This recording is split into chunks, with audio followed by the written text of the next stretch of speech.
Welcome back. Welcome back to another video. Today's an interesting day. Today we'll be speaking about Real Betis versus Fiorentina.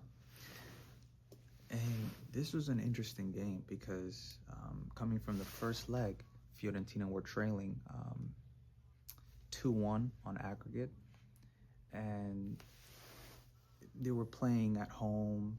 It became very interesting very quickly. As Anthony had scored from a free kick, it's funny how ex-Man United players, once they have left Manchester United, they have blossomed. I can think of Scott McTominay in Napoli at the moment, where they are league leaders and I believe favorites to win the Scudetto. And now you have Anthony in Real Betis, and he's been playing amazing. I always will come back to each league has a distinct way of playing football, and the Italian league is methodical, defensively astute, but the Spanish league is tactically probably the best league in the world. In terms of the technical side of football, they have some of the best players on the ball. And, in a league like this, the physicality of the game isn't as pronounced. Of course, you have still towering center defensive backs, CDMs, midfielders, but that is for the Prem. The Prem is athleticism on crack, really. The Premier League is the most physical in the entire world. Actually see the way Anthony plays, it always made me believe that he should be playing in Spain.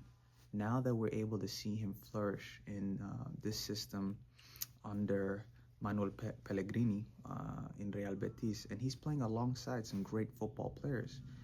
Isco, that was a great game that they were able to play. And I feel bad for Fiorentina. They did put up a valiant effort. They came back.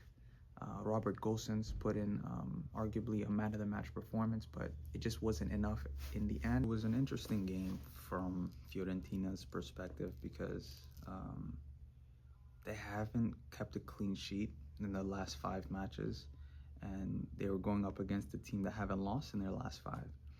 And it's interesting because even the effort that Fiorentina put out, it just looked like Real Betis were in a much more comfortable position. And it's impressive because this is their very first European final that they have ever gotten to.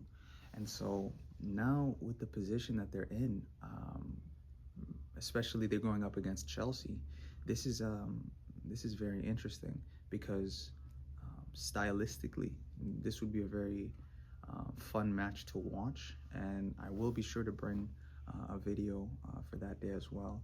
But I think that Real Betis deserve a lot of credit, and Anthony, because a lot of the things that have been said on him were very justified.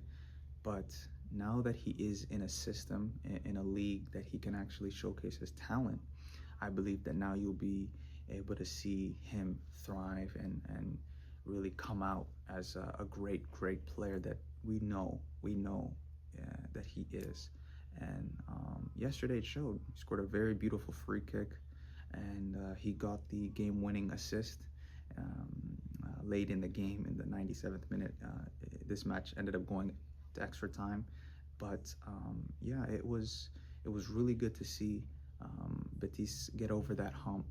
But Fiorentina, it sucks because they've had a really bad couple years with this Conference League, because they lost to West Ham, I believe, 1 year, and I think they lost another year, and now they've gotten knocked out in the semi-final. So it does suck if you're a Fiorentina fan. But moving forward, I believe Fiorentina have a very, very good team that they can work with moving into next season. But yes, it's very interesting. I believe that Betis and Chelsea will be a very good final for all of us to watch. But yeah, let me know what you guys think. Thank you for tuning in. Take care.